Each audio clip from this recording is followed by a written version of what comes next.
हरिहंत सिद्ध सूरी उपाध्याय साधु सर्व अर्थ के प्रकाशी मांगलिक उपकारी है। तिन्ह को स्वरूप जान राग दे भई जो भक्ति काय को नवाए स्तुति को उचारी है।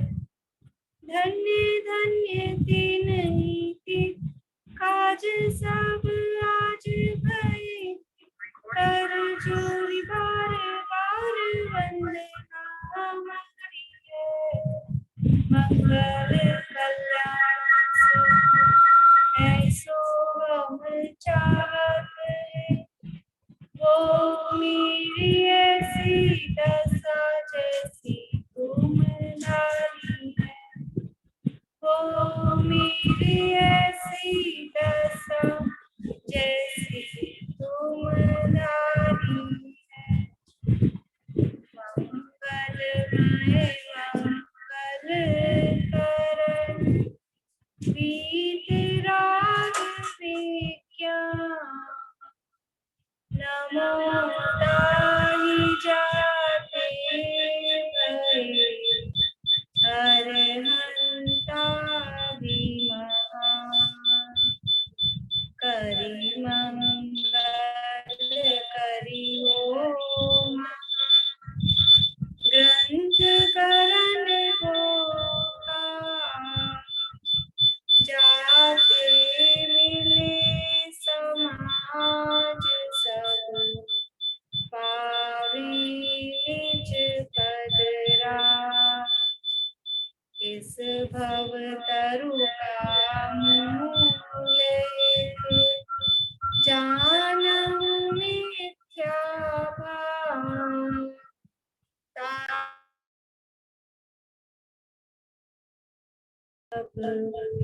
करिए मोक्ष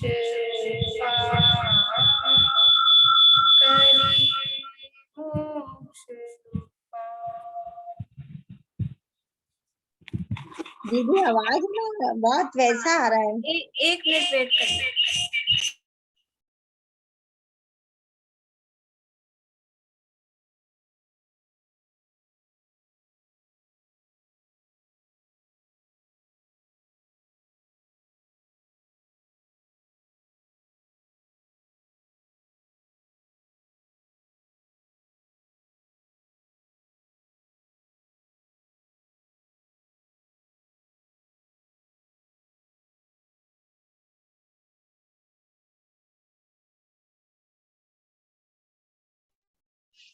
अब आवाज आ रही है सही?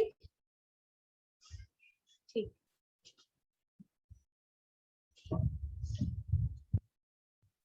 एक मिनट।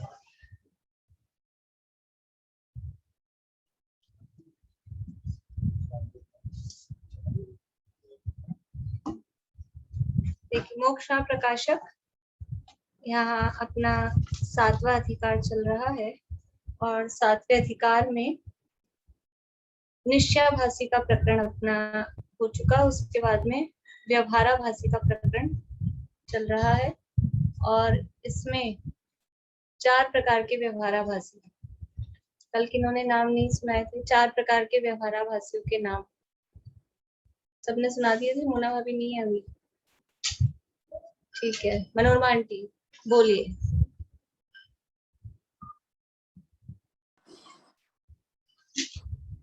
कुल अपेक्षा धर्मधारी व्यवहाराभासी,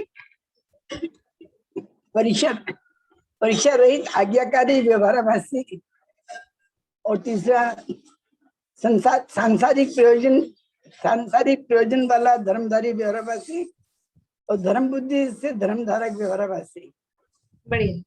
ये 4 प्रकार के व्यवहाराभासी हैं और इसमें से हमारी चर्चा कुल अपेक्षा धर्मधारक व्यवहाराभासी की हो गई। अब चल रही है परीक्षा रहित आज्ञानुसारी धर्मधारक व्यवहाराभासी। तो परीक्षा की क्या आवश्यकता है? परीक्षा की आवश्यकता यहाँ बताई कि परीक्षा क्यों करनी चाहिए? बोलो पारुल, परीक्षा की क्या आवश्यकता है?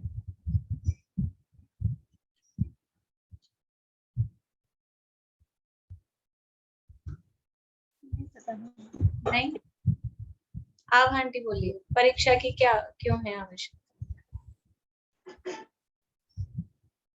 यदि परीक्षा नहीं करेंगे तो सब धर्म अपने अनुसार ही चलेगा और परीक्षा से तत्वार्थ का सही ज्ञान होगा।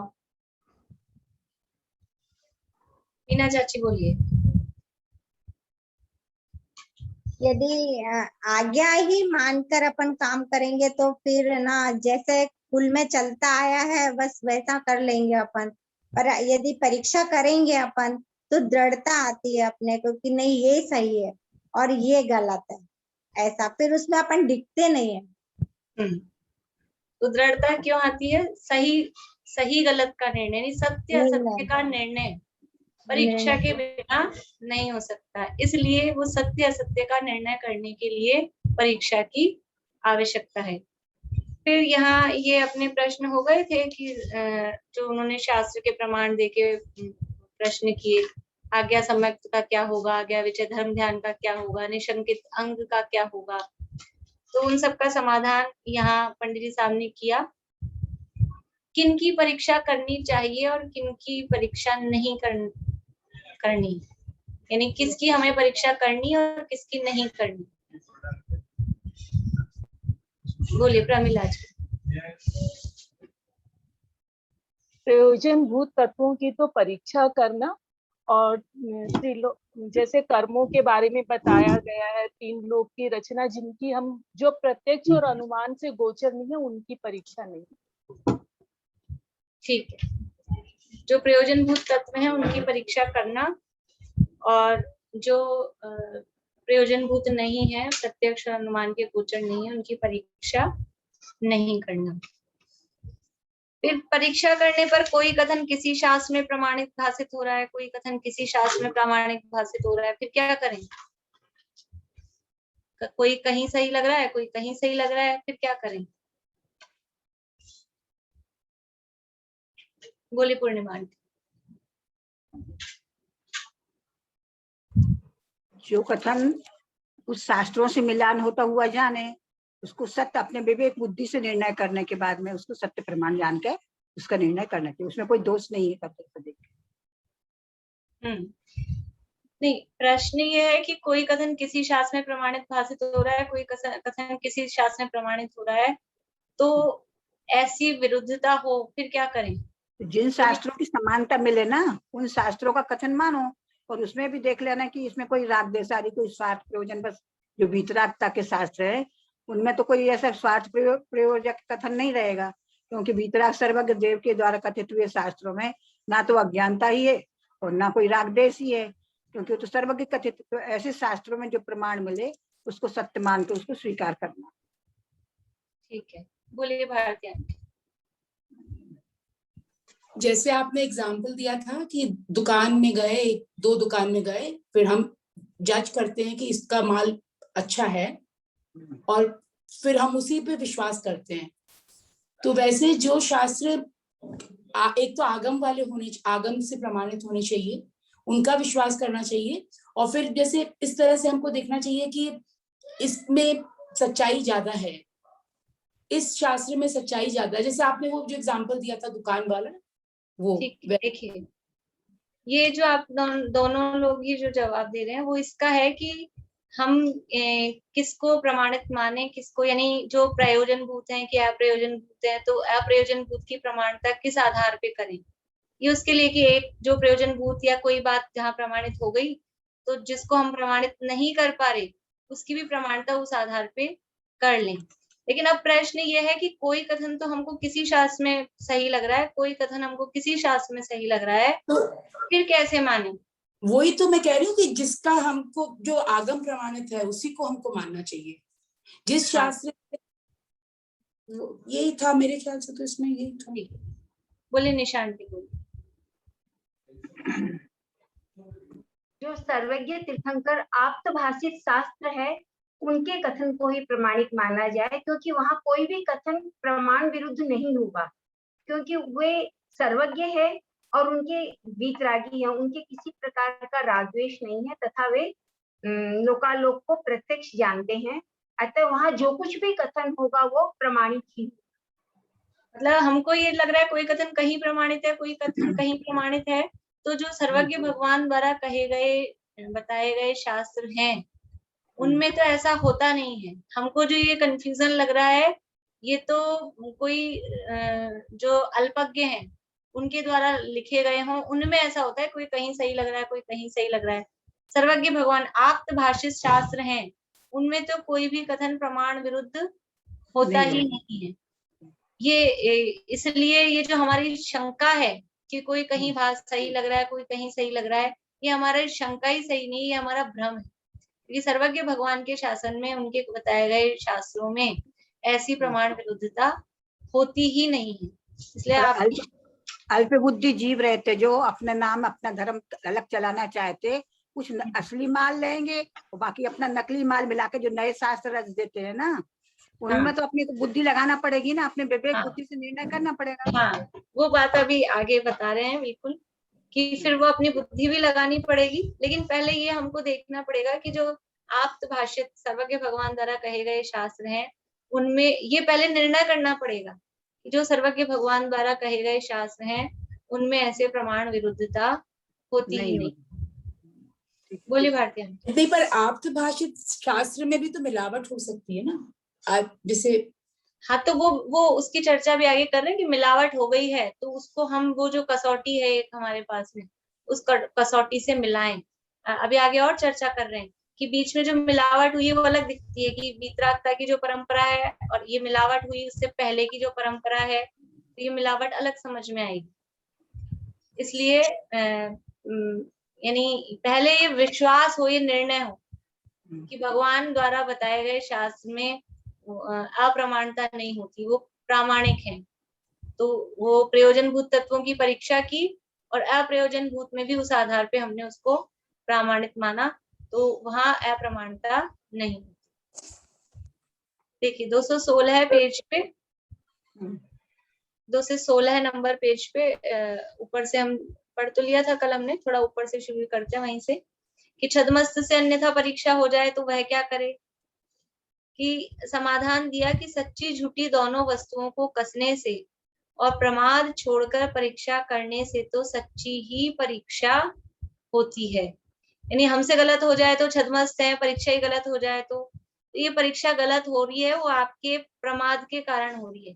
प्रमाद छोड़कर और भले प्रकार अपने बुद्धि को खोलकर, मतलब दिमाग को सही रखकर, किसी भी तरह का पक्षपात नहीं रखकर माइंड में, और फिर करेंगे तो परीक्षा सही ही होती है, सच्ची ही होती है।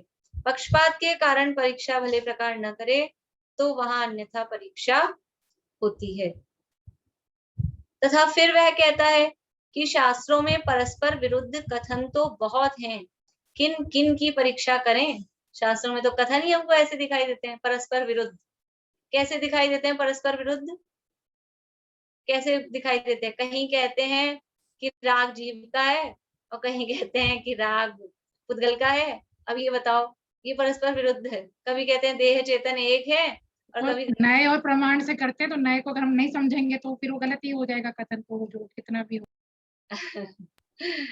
तो समझना पड़ेगा ना, जिसको हम जिस चीज को परखने जा रहे हैं। अभी समझ लो हमको घी के मामले में कोई नॉलेज नहीं है और फिर आप कहो कि हम घी की परीक्षा करेंगे, तो जिसकी परीक्षा करने जा रहे हैं थोड़ी सी नॉलेज तो करनी पड़ेगी ना कि असली घी कौन सा होता है, नकली घी कौन सा होता है, देसी कौन सा है और डालडा कौन सा है। थोड़ी सी नॉलेज तो करनी पड़ेगी ना। थोड़ी सी नॉलेज तो अभी जो माहौल चल रहा है तो कोरोना, तो वो थोड़ी सी नॉलेज उसकी भी रखते हैं, क्या सिम्टम इसके होते हैं क्या नहीं होते हैं। तो तब तो परीक्षा करके अपन आइडिया लगाते हैं कि अपने ये सिम्टम आ रहे हैं, तो अपने तो नहीं हो रहा है कहीं। कोई भी चीज हो, कुछ भी लेने जाए, कपड़ा लेने जाए, चाहे और दूसरी चीजें लेने जाए, तो थोड़ी सी नॉलेज तो उसकी हमको रखनी पड़ेगी। बिना नॉलेज के कोई काम करेंगे तो ठगाया ही जाएगा। तो हम परीक्षा करने जा रहे हैं तो थोड़ी सी पहले नॉलेज करनी पड़ेगी कि परीक्षा के आधार क्या है, किस आधार पे हम परीक्षा करें। और जिनवाणी में परस्पर विरुद्ध कथन कहे जा रहे हैं, देखने में आ रहे हैं, तो किस बेसिस पे कहे गए हैं। ये तो हमको देखना ही पड़ेगा। तो शास्त्रों में परस्पर विरुद्ध कथन तो बहुत है, किन किन की परीक्षा की जाए, हम किस किस की परीक्षा करें, बहुत सारे कथन हमको ऐसे दिखते हैं, तो परीक्षा किसकी करें, ये एक समस्या है ना। इतना बड़ी अगाध जिनवाणी द्वादशांग, और पूरा द्वादशांग भी न सही तो हमारे पास जितना उपलब्ध है वो इतना सारा, अब हम किस किस की परीक्षा करें, क्या क्या परीक्षा करें, हमें तो जिंदगी इसी में निकल जाएगी परीक्षा करने में। तो जवाब दे रहे हैं समाधान। मोक्ष मार्ग में देवगुरु धर्म, देखिए ये कोर्स बता रहे हैं अपने, एक यहाँ है, अभी आगे और बताएंगे। मुख्य यानी किसकी परीक्षा करना है, क्या चीजें प्रयोजनभूत हैं वो बता रहे हैं। तो मोक्ष मार्ग में प्रकरण किसका चल रहा है, दुनियादारी में कपड़ा लत्ता गहना जेवर घी नमक चीनी, ये नहीं, यहाँ प्रकरण किसका है, मोक्ष मार्ग का। तो मोक्ष मार्ग में क्या प्रयोजनभूत है, देव गुरु धर्म। सबसे पहले क्या कहा, देव गुरु धर्म, देव शास्त्र गुरु कहो तो शास्त्र वो उनकी वाणी ही है, इसलिए देव गुरु धर्म। और जीवादि तत्व व बंध मोक्ष मार्ग प्रयोजन भूत हैं। तीन चीजें बताई, क्या क्या बताया, देव गुरु धर्म, जीवादि तत्व यानी 7 तत्व, और बंध मार्ग और मोक्ष मार्ग। तो ये तीन तो अलग अलग करके कहे हैं, वास्तव में तीन अलग हैं क्या, 7 तत्व और बंध मार्ग मोक्ष मार्ग, ये तो साफ साफ हमको एक दिखाई देते हैं। 7 तत्वों में ही बंध मार्ग क्या है, आश्रव बंध है वो बंध का मार्ग है, संवर निर्जरा मोक्ष है वो मोक्ष का मार्ग है। और देव गुरु धर्म भी वास्तव में 7 तत्व में गर्भित हो जाते हैं। मोक्ष तत्व में देव आ गए, संवर निर्जरा में गुरु आ गए, और उनके अभाव आत्मक यानी आश्रव का अभाव संवर है, बंध का अभाव निर्जरा है, उस अपेक्षा से आश्रव बंध भी आ जाते हैं। तो प्रयोजन भूत क्या है, किनको जानना, फिर भी अलग करके बताया है। क्यों, क्योंकि देव गुरु धर्म का निर्णय करना वो अत्यंत आवश्यक है। अभी दिन में जो अपना प्रकरण चल रहा है तत्वार्थ सूत्र में कि दर्शन मोहनी के आश्रव के कारण, दर्शन मोहनी के आश्रव के कारण का मतलब क्या है कि मिथ्यात्व हो रहा है। दर्शन मोहनी मतलब मिथ्यात्व, और वो मिथ्यात्व क्यों बन रहा है, उसके कारण क्या दिए हैं, केवली का अवर्णवाद, यानी कि केवली भगवान का देव का स्वरूप, देव मतलब देवगति वाले नहीं, यहाँ देव का मतलब सच्चे देव, तो उन सच्चे देव का स्वरूप सही नहीं पता, स्वरूप सही नहीं पता, इसलिए जो स्वरूप नहीं है उल्टा कहते हैं, अवर्णवाद करते हैं। फिर दूसरा दिया श्रुत, श्रुत मतलब शास्त्र, देव हुए शास्त्र हुए, शास्त्र का सही स्वरूप नहीं पता, उनका विपरीत कथन करना, ये शास्त्र का श्रुत का अवर्णवाद। फिर संघ, संघ मतलब मुनिराज, संघ मुनिहारी का श्रावक श्राविका, और उसमें भी मुनिराज मुख्य हैं, तो उनका स्वरूप नहीं समझा, तो देव शास्त्र गुरु का स्वरूप में विपरीतता। उसके बाद में धर्म, देव गुरु धर्म, देखिए तीन दो तरह से बोलते हैं, है तो ग्रुप 3 का ही, देव शास्त्र गुरु भी कहते हैं और देव गुरु धर्म भी कहते हैं, और नहीं तो देव शास्त्र गुरु धर्म, ऐसे जैसे उसमें केवली शुद्ध संघ धर्म ऐसा अलग से कहा। तो चारों का स्वरूप में विपरीतता, उनके सही स्वरूप नहीं समझा और उनके स्वरूप में विपरीतता कही, विपरीतता जानी, उससे क्या हो रहा है, ये दर्शन मोहनी का असर हो रहा है, यानी मिथ्यात्व बंध रहा है। और जब तक मिथ्यात्व बंधता रहेगा, मिथ्यात्व उदय में आता रहेगा, तब तक मोक्ष मार्ग प्रारंभ हो सकता है, तब तक मोक्ष मार्ग का प्रारंभ हो ही नहीं सकता है। यहाँ प्रकरण है मोक्ष मार्ग का, इसलिए सबसे पहले में पहले, क्योंकि देखो गुरु का निर्णय, गुरु या देव दोनों अभी हम गुरु में लें, देव को भी अभी गुरु के अंतर्गत हम लें, और शास्त्र भी वही उपदेशदाता के रूप में है। तो जब तक ये गुरु का उपदेश किसका हमें लेना, ये हमारे को निर्णय नहीं होगा, और गलत जगह पहुंच गए, किस डॉक्टर से इलाज कराना, कोई बीमारी हो गई भयंकर, तो पहले वो निर्णय करना कि हमको किसकी बात माननी, कौन सही है। डॉक्टर के भी पास जाते हैं ना, और अगर हमको ये समझ में आ जाए कि इसके राग द्वेष मतलब मनी माइंडेड है, ये केवल पैसे के लिए काम कर रहा है, तो विश्वास नहीं होएगा फिर अपने को, और उसका इलाज भी सही नहीं होगा, क्योंकि वो तो पैसे के लिए काम कर रहा है, तो कुछ बीमारी है ही नहीं और बीमारी बताया जा रहा है, बढ़ाया जा रहा है। तो राग द्वेष अगर है वहां पर तो वो सच्चा नहीं हो सकता। और वो अपने विषय का पूरा उसको नॉलेज होनी चाहिए, सर्वज्ञ तो वो नहीं होगा, लेकिन उसका जो विषय, उसका जो सब्जेक्ट है, जिस फील्ड में जिसका समझ लीजिए आंख का है, ईएनटी है, या हार्ट का है, जो भी जिस भी चीज का है, उस विषय में उसको पूरी जानकारी होनी चाहिए। तो हम पहले तलाश करते हैं ना कि हम किस डॉक्टर के पास जाएं, किससे राय लें, किसको दिखाएं। ऐसे ही हमको मोक्ष मार्ग के डॉक्टर कौन है, तो ये हमको निर्णय करना कि मोक्ष मार्ग, सच्चा मोक्ष मार्ग कौन बताएंगे। किसी के भी पास चले गए, मोक्ष मार्ग का धर्म का तो खाता ऐसा है कि आंख बंद करके बस कहीं भी, इसीलिए अंधविश्वास बोलते हैं उसको, कि कहीं भी पहुंच जाओ बस ठीक है, अपने भला हो जाना चाहिए। तो ऐसा नहीं है, ये जीवन मरण का सवाल है। वो डॉक्टर गलत मिल जाएगा तो एक भव जाएगा, कोई ज्यादा नुकसान नहीं होगा। लेकिन यदि ये मोक्ष मार्ग के डॉक्टर गलत मिल गए तो भव भव पछताएगा, पता नहीं फिर दोबारा ये मौका मिल भी पाएगा कि नहीं। ये जो अभी मौका मिला है, यदि यहाँ गलती हो गई देव गुरु धर्म के निर्णय में, तो फिर वो यदि पहुंच गए हेडक्वार्टर में निगोद अवस्था में, तो अवसर नहीं है, बहुत मुश्किल है, बहुत मुश्किल है। निकल के आ गए ये बहुत बड़ी बात है, और अगर वापस अभी ध्यान नहीं दिया, ये निर्णय सही नहीं किया, तो बहुत मुश्किल है। इसलिए सबसे पहला है देव गुरु धर्म का निर्णय। सच्चे देव कौन है? वीतरागी सर्वज्ञ भगवान जो हैं वो सच्चे देव हैं। और गुरु भी कौन है? जो उस वीतरागता के मार्ग पर चल रहे हैं और वीतरागता का ही उपदेश देते हैं, वही सच्चे गुरु हैं। रागी द्वेषी वो सच्चे गुरु हो ही नहीं सकते। छड़ाला में है ना कुगुरु का वर्णन, दूसरी ढाल में, जन्म जल उपल ना हो। हाँ, जन्म जल ते कुगुरु, उपल ना हो।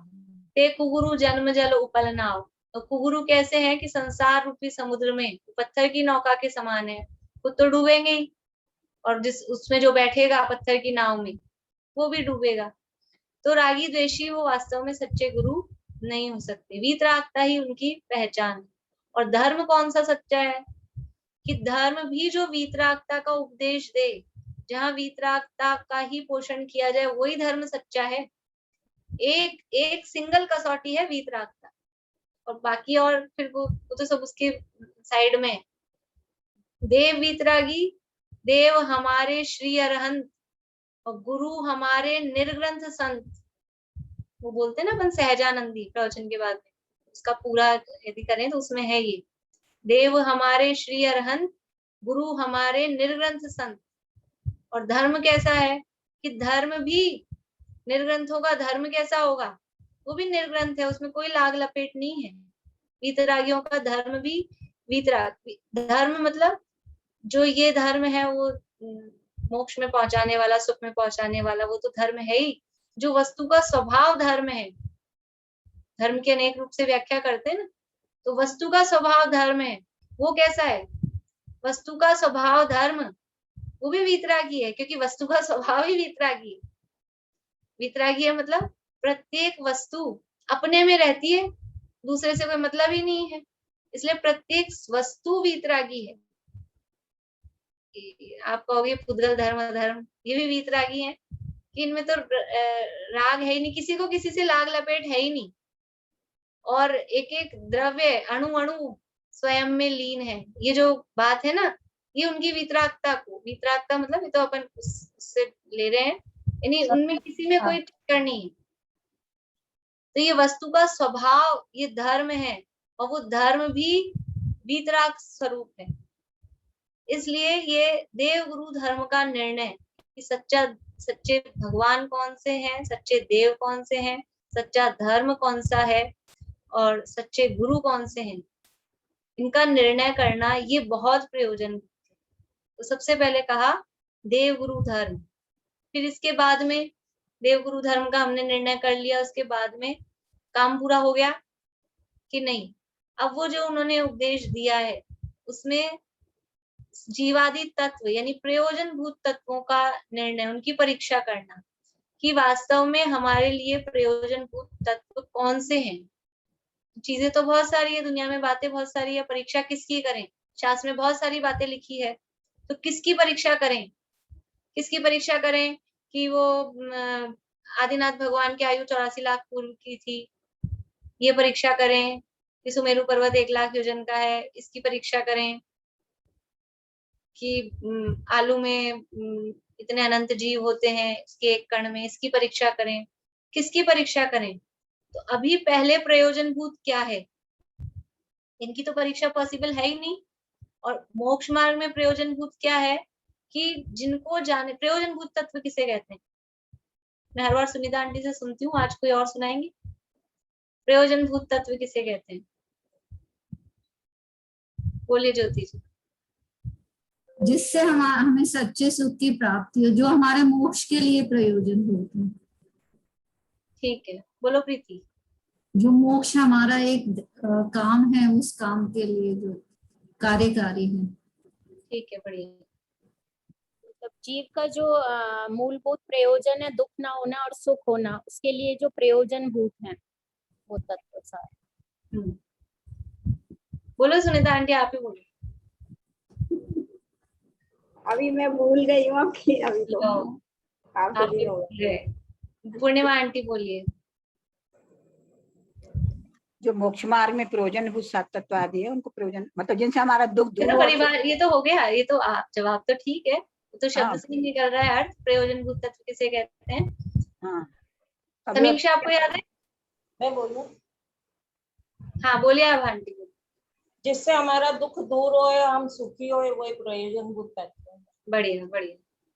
ऐसे तत्व जिनकी सम्यक श्रद्धा और ज्ञान बिना हमारा दुख दूर न हो सके और हम सुखी न हो सके, उन्हें प्रयोजनभूत तत्व कहते हैं।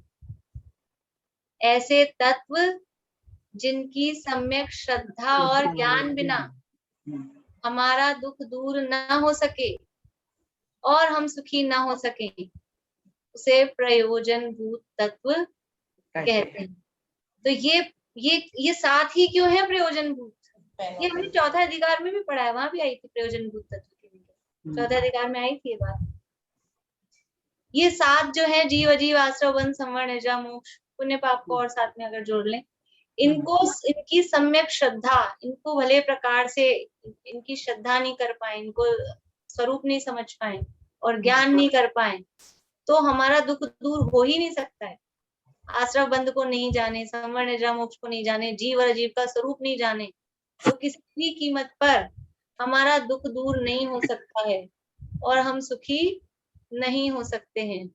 इसलिए इनको प्रयोजनभूत तत्व कहते हैं। तो ये मोक्ष मार्ग में प्रयोजनभूत है, जीवादि सात तत्व, इनको जानना। और बंध और मोक्ष मार्ग प्रयोजनभूत है कि ये सात तत्व जान ली, देवशास्त्र गुरु जान ली, लेकिन बंध का मार्ग क्या है और मोक्ष का मार्ग क्या है? देखिए तत्वार्थ सूत्र में कहां से स्टार्ट किया? सम्यक दर्शन ज्ञान चारित्राणी मोक्ष मार्ग, सम्यक दर्शन ज्ञान चारित्र मोक्ष का मार्ग है, और वो बताया। और फिर चौथे ही सूत्र में जीवा जीवाश्रव बंध संवरण निद्रा मोक्षास तत्वम, सात तत्व बताए। और इनको ही ये मोक्ष मार्ग मतलब रत्नत्रय, सम्यक दर्शन, सम्यक ज्ञान, सम्यक चारित्र, तीन ये और सात तत्व, ये 10, तीन को अलग कर दो तो ये 10 को जानना, और तीन को जानेंगे, सम्यक दर्शन, सम्यक ज्ञान, सम्यक चारित्र, तो उसका अपोजिट जो है बंध मार्ग। बंध मार्ग क्या है? सम्यक दर्शन ज्ञान चारित्राणी मोक्ष मार्ग। तो सूत्र बना सकते हैं बंध मार्ग का, बोले प्रमिला जी, बंध मार्ग का सूत्र। अजीव आश्रव बंध नहीं, बेला भाभी बोलिए। मिथ्या दर्शन, मिथ्या ज्ञान और मिथ्या चारित्र। सूत्र बनाना है, ठीक है। मिथ्या दर्शन ज्ञान चारित्राणी बंध मार्ग, संसार मार्ग, सम्यक दर्शन ज्ञान चारित्राणी मोक्ष मार्ग, मिथ्या दर्शन ज्ञान चारित्राणी वो संसार मार्ग है या बंध मार्ग। तो सम्यक दर्शन ज्ञान चारित्र को जानेंगे तो मिथ्या दर्शन ज्ञान चारित्र जानने में आएंगे कि नहीं आएंगे? जानना पड़ेगा कि नहीं पड़ेगा? पहले मिथ्यात्व को जानना पड़ेगा, मोक्षा प्रकाशक में भी सम्यक दर्शन की चर्चा 9वें अधिकार में करेंगे। अभी तो चर्चा किसकी चल रही है? सारी ये मिथ्यात्व की चर्चा चल रही है पूरी। तो ये बंध मार्ग क्या है? क्योंकि क्यों जानना जरूरी है? हमको मोक्ष का मार्ग बताओ ना, बंध का क्यों बता रहे? लेकिन ये जो रास्ता गलत हो सकता है, बिन जाने ते दोष गुणन को, दोषों को नहीं जानेंगे तो कैसे तजिए, और गुणों को नहीं जानेंगे तो कैसे गइए, उनको कैसे छोड़ेंगे दोषों को, और गुणों को कैसे ग्रहण करेंगे। इसलिए बंध मार्ग को भी जानना प्रयोजनभूत है, और मोक्ष मार्ग को तो जानना ही है। तो ये प्रयोजनभूत है। क्या क्या है? मोक्ष मार्ग में देवगुरु धर्म, जीवादि तत्व व बंध मोक्ष मार्ग प्रयोजनभूत है, सो इनकी परीक्षा कर लेना। जिन शास्त्रों में ये सच्चे कहे हों उनकी सर्व आज्ञा मानना। ये 5 चीजें जहां सच्ची हों, 3 चीजें, ये 3 चीजें जहां सच्ची हों, देवगुरु धर्म, 7 तत्व और बंध मार्ग मोक्ष मार्ग, इसकी परीक्षा करना कि वास्तव में क्या सही है। इनकी परीक्षा कर ली। अब इनमें ये जहां सच्चे हैं, जिन शास्त्रों में इनकी बात सच्ची है, वो उनकी हर बात सच्ची, वहां हर चीज उसको प्रमाणित मानना। तो जिन शास्त्रों में ये सच्चे कहे हों उनकी सर्व आज्ञा मानना, जिनमें यह अन्यथा प्ररूपित किए हों उनकी आज्ञा नहीं मानना। जैसे लोक में जो पुरुष प्रयोजनभूत कार्यों में झूठ न बोले, वह प्रयोजन रहित कार्यों में कैसे झूठ बोलेगा? दुनिया में ऐसे कहते हैं कि प्रयोजनभूत काम में जो झूठ नहीं बोलता है, जैसे जहां झूठ बोल सकता है कोई व्यक्ति, जहां पॉसिबिलिटी है कि यहाँ झूठ बोल दे, वहां भी जो झूठ नहीं बोलता है, तो बिना बात की बात में कोई झूठ क्यों बोलेगा जिसमें कोई मतलब ही नहीं है, कुछ ऐसी व्यर्थ की बातें होती है, तो उसमें क्यों झूठ बोलेगा? तो जो पुरुष प्रयोजनभूत कार्यों में झूठ ना बोले, प्रयोजनभूत कार्यों में झूठ मतलब कि सामान्य जनता जिसमें झूठ बोल जाती है, सामान्य आदमी जिसमें झूठ बोल जाता है, बोल सकता है, ये प्रयोजनभूत कार्य, कि जहां झूठ बोलना हम उसको किसी अपेक्षा से वैलिड कह देंगे, ठीक है तुम्हारा झूठ बोलना वाजिब है या बोल लेना चाहिए था, कुछ हम ऐसा समझें, वहां भी जो झूठ नहीं बोलता है, तो जो अप्रयोजनभूत काम है उनमें क्यों झूठ बोलेगा? समझ में आ रहा है कि कुछ कुछ पॉइंट्स, कुछ कुछ जगह जीवन में कोई कोई बातें ऐसी होती है कि वहां झूठ बोलने का प्रसंग या झूठ बोला जा सकता है, किसी भी रूप में, अपने आप को बचाने के लिए कि किसी दूसरे की भलाई के लिए, या कुछ भी उसमें हो सकता है, लेकिन वहां झूठ बोला जा सकता है। ऐसी जगह पे भी जो झूठ नहीं बोलता है, तो जहाँ कोई मतलब ही नहीं है, ऐसी जैसी बात की साड़ी आप कितने की लाए, अब कोई मतलब नहीं है, हम 500 की लाए लेकिन 1000 की बताएंगे, ये बिल्कुल अप्रयोजनभूत काम है। इसमें झूठ बोलने का क्या प्रयोजन है? जितनी की लाए उतनी की बता दें, लेकिन ये नेचर होती है, 500 की लाएंगे तो 1000 की बताएंगे, ये अप्रयोजनभूत है। तो जिसने प्रयोजनभूत कामों में झूठ नहीं बोला, वो अप्रयोजन, अब जो ऐसे अप्रयोजनभूत में ही झूठ बोल रहा है, इससे क्या फर्क पड़ रहा है? किसी को बेचनी तो है नहीं अपने को कि 500 की लाके 1000 की बता के फिर बेच रहे हैं, लेकिन बस वैसे ही। तो जो ऐसी बेकार की बात में झूठ बोल रहा है, वो तो मतलब होगा वहां तो झूठ बोल ही देगा, जहां कहीं कुछ ऐसा प्रसंग होगा कि अपने आप को बचाना होगा, तो वो तो बोल देगा। लेकिन जिसने जहां मतलब था, प्रयोजन था, वहां पर भी झूठ नहीं बोला, तो ऐसी कितने की साड़ी लाए उसमें झूठ बोलना, वो क्यों बोलेगा? अप्रयोजनभूत बातों में झूठ नहीं बोलेगा। तो जैसे लोक में जो पुरुष प्रयोजनभूत कार्यों में झूठ ना बोले, वह प्रयोजन रहित कार्यों में कैसे झूठ बोलेगा? उसी प्रकार जिस शास्त्र में प्रयोजनभूत देवादि का स्वरूप अन्यथा नहीं कहा, उसमें प्रयोजन रहित द्वीप समुद्रादि का कथन अन्यथा कैसे होगा? क्योंकि देवादि का कथन अन्यथा करने से वक्ता के विषय कषाय का पोषण होता है। जब देवादि का स्वरूप जहां अन्यथा नहीं कहा जिन शास्त्रों में, उनमें दीप समुद्रादि का कथन वो झूठ क्यों होगा? क्योंकि यदि देवशास्त्र गुरु, देवादिक मतलब वो देवशास्त्र, देवगुरु धर्म, जीवादि तत्व और बंध मार्ग मोक्ष मार्ग, यदि इनका स्वरूप अन्यथा करते हैं तो क्यों होगा? कि वक्ता के विषय कषाय का पोषण होता है। इसलिए जब इन्होंने जिसका विषय कषाय का जिसने पोषण नहीं किया है तो उसने देवादिक के स्वरूप को ही अन्यथा नहीं कहा, तो वो जीव समुद्रादिक जो अप्रयोजन भूत हैं उनमें झूठ क्यों बोलेगा। देखिए प्रश्न क्या था इसका कि शास्त्रों में परस्पर विरुद्ध कथन तो बहुत हैं, किनकी परीक्षा करना। तो यहाँ कह रहे हैं इन 3 चीजों की परीक्षा करना। फिर इनकी परीक्षा क्यों करना, क्योंकि ये मोक्ष मार्ग में प्रयोजन भूत है और इनमें जो झूठ नहीं बोल रहा है वो और अन्य अप्रयोजन भूत बातों में भी झूठ क्यों बोलेगा, वो नहीं बोलेगा। ऐसा करके ये जवाब यहाँ दिया है। अभी आप लोगों को किसी को प्रश्न हो तो ठीक है, नहीं तो फिर यही पूरा करते हैं, आगे कल बढ़ाएंगे। प्रश्न है किसी को? बोलो प्लीज। जो अपन कहते हैं ना कि केवल ज्ञानी भगवान की बात इसलिए माननी चाहिए कि वो वीतरागी हैं और सर्वज्ञ हैं, तो मतलब ऐसे भी कोई कह सकता है कि भाई हमारे भी भगवान सर्वज्ञ हैं तो उनकी भी बात मानो। कोई नहीं, सब अपने भगवान को सर्वज्ञ ही कहते हैं। जो भी मत वाले हैं ना, उनके जो जो भगवान हैं वो ऐसे थोड़ी ना कहेंगे हमारे भगवान अल्पज्ञ हैं, वो सर्वज्ञ ही कहते हैं। तो ये परीक्षा करनी पड़ती है कि वो सर्वज्ञ है भी कि नहीं है। वो ये सब न्याय शास्त्रों में परीक्षा की है। आपने शब्द सुना हो तो अपने शिविर चलता था ना पहले अक्टूबर वाला, उसमें सर्वज्ञ सिद्धि की क्लास चलती थी।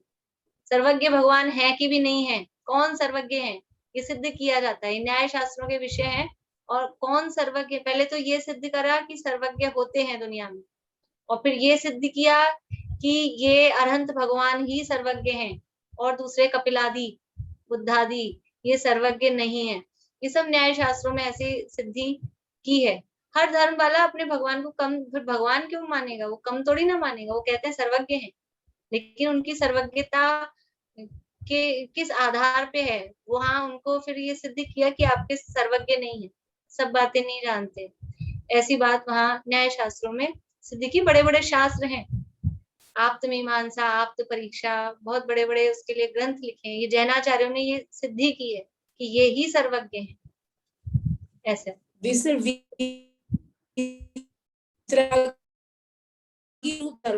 और जो शास्त्री है वो आपके आवाज वो तो उन लोगों ने भी प्रूफ किया कि उनके ही भगवान सर्वज्ञ, मतलब सब कुछ उन्होंने भी अपने हिसाब से, अपने उसके हिसाब से तो करा ही है ना। तो ये क्या होता है कि अपन ने क्या वो इतने गहराई से पढ़े भी नहीं, और वो अपने को लैंग्वेज ऐसी भी लगती। न्याय शास्त्रों में उसके बराबर खंडन मंडन तर्क वगैरह देके वो सिद्ध किया है इन सब का। तो वो सर्वज्ञ क्यों नहीं है, कैसे नहीं है, और वीतरागता पूर्वक सर्वज्ञता आती है। ये तो पहला पॉइंट है। वीतरागता तो वहां है ही नहीं, वीतरागता वहां दिखती ही नहीं है, साफ साफ ही रागी द्वेषीपना दिखता है। इसलिए पहली तो वही शंका हो जाती है। उसके अलावा भी अन्य बहुत तरह के तर्क दिए गए हैं। पर जैसे सिद्ध किया, अपने प्रूफ हो गए, तो अपने को ही मानना चाहिए फिर सबको, फिर वो अपना अपना क्यों मानते हैं? देखो वो तो चलते ही है ना। और वो अपने शास्त्रों में ये क्यों लिखेंगे कि जैनों के प्रूफ हो गए, वो खुद के शास्त्रों में तो लिखेंगे ही नहीं।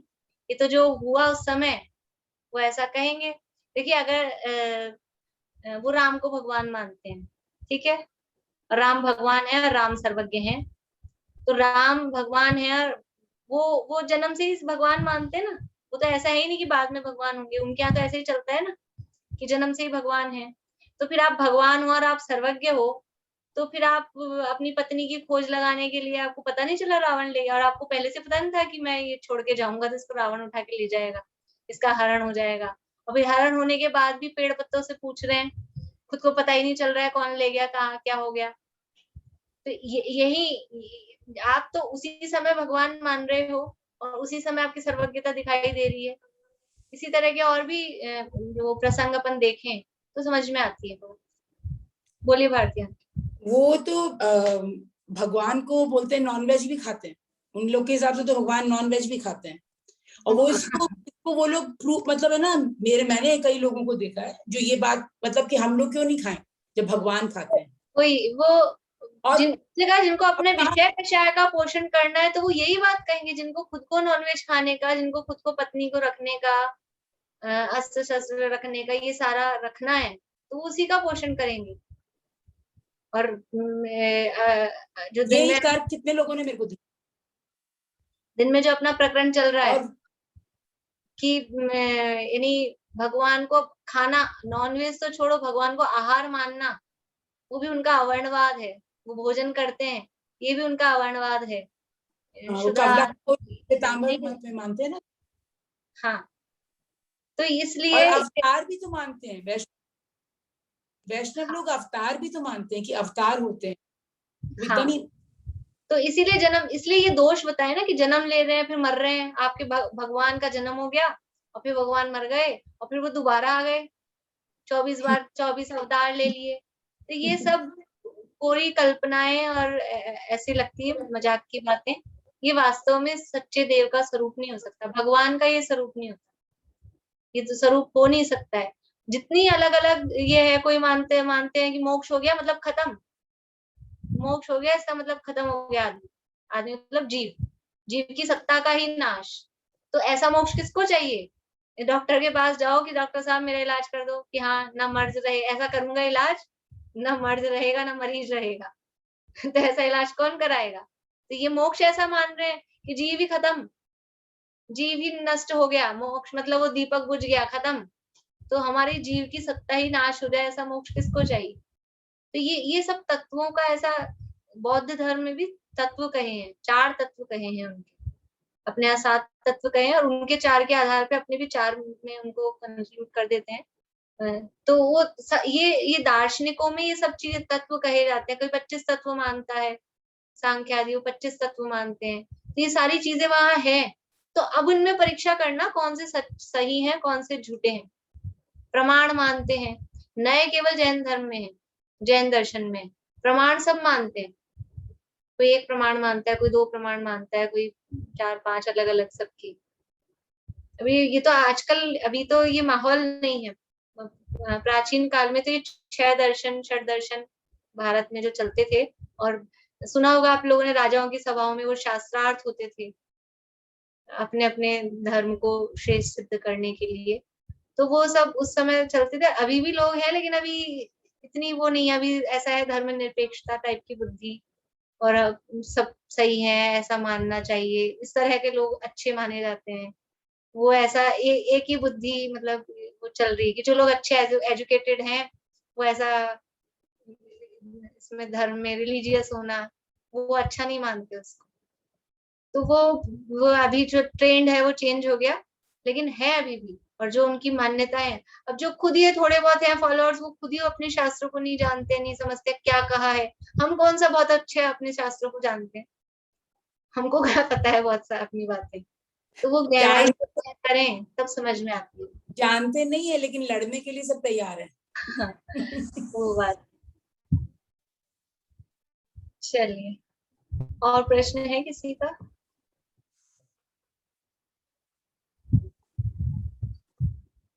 जिनवाणी स्तुति आप में से कोई बोलेंगे? बिना देखे, मतलब स्क्रीन शेयर नहीं कर रही हूँ आज मैं।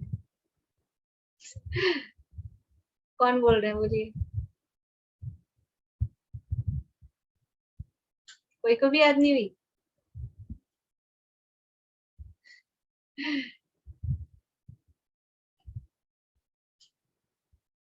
देख के बोलो, देख के। हाँ, प्रीति बोलो। हाँ भाभी, मैं 1 सेकेंड, वो है नहीं मेरे पास लिखी हुई। अच्छा, पारुल आपके पास में है? मैं बोलूं? हाँ बोलिए ममता।